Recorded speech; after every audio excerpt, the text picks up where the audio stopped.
L'un des événements les plus importants de l'histoire des derniers siècles est le fait que nous avons cessé de vivre dans un cosmos, un bon ordre, une disposition harmonieuse, comme il s'y est, comme il convient, un tout où chaque élément occupe la place qui lui revient.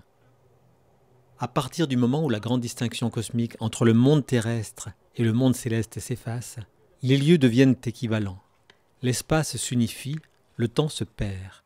Et pourtant, de plus en plus de personnes aujourd'hui, en Orient comme en Occident, choisissent de s'insérer dans ce monde, refusant de le maîtriser, de l'exploiter, de le détruire à terme.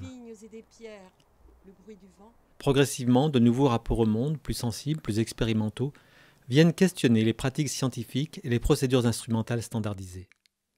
Non seulement le rapport du corps au monde, mais aussi le rapport des êtres à leur propre corps, se trouve alors modifié en profondeur. Le corps, qui mesure le monde, redevient sa propre mesure. Héritier d'une propriété de 40 hectares sur la commune de Tapenat, entre Saône et Beaujolais, dont 17 d'un seul tenant, avec corps de bâtiment et une île de 2 hectares sur la Saône, James et Monique Peloux ont voulu discerner la vocation de ce lieu. Entité petite et libre, sol vital, avec lequel ils veulent agir prudemment et vertueusement, en s'inscrivant eux-mêmes dans le processus de création. Pour cela, ils ont fait appel à l'atelier d'architecture et de scénographie à Sens, dans le Haut-Beaujolais. Une étude de définition et de faisabilité, coproduite en 2016, a permis de nommer les critères symboliques, esthétiques et techniques d'un jardin original. Essayer de faire une alliance entre l'Orient et l'Occident. Le jardin des signatures, un lieu, un état d'esprit, un projet.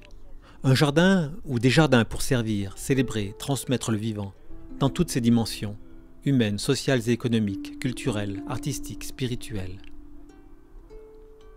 Servir le vivant. Crues et décrues de la Saône font du jardin des signatures un écosystème emblématique des zones humides. Avec la collaboration du Conservatoire des espaces naturels et de la Ligue des protections des oiseaux, il veut prendre soin d'une flore et d'une faune sensibles. Depuis 2002, ces terres sont cultivées en agriculture biologique. Le jardin des signatures a retenu l'intérêt du Centre de ressources et de botanique appliquée, dans le Rhône, afin d'en faire un lieu d'expérimentation pour réintroduire des variétés anciennes. Une grainothèque pour redécouvrir des semences à haut pouvoir nutritif, adaptables aux effets des changements climatiques. Premier pas en 2018, la préservation et la mise en valeur de l'île et de ses trésors. Célébrer le vivant, le jardin des signatures. Un espace cosmothéandrique qui tisse et met en scène les correspondances entre le ciel, la terre et l'homme, les planètes, les métaux, les organes, les plantes. Transmettre le vivant.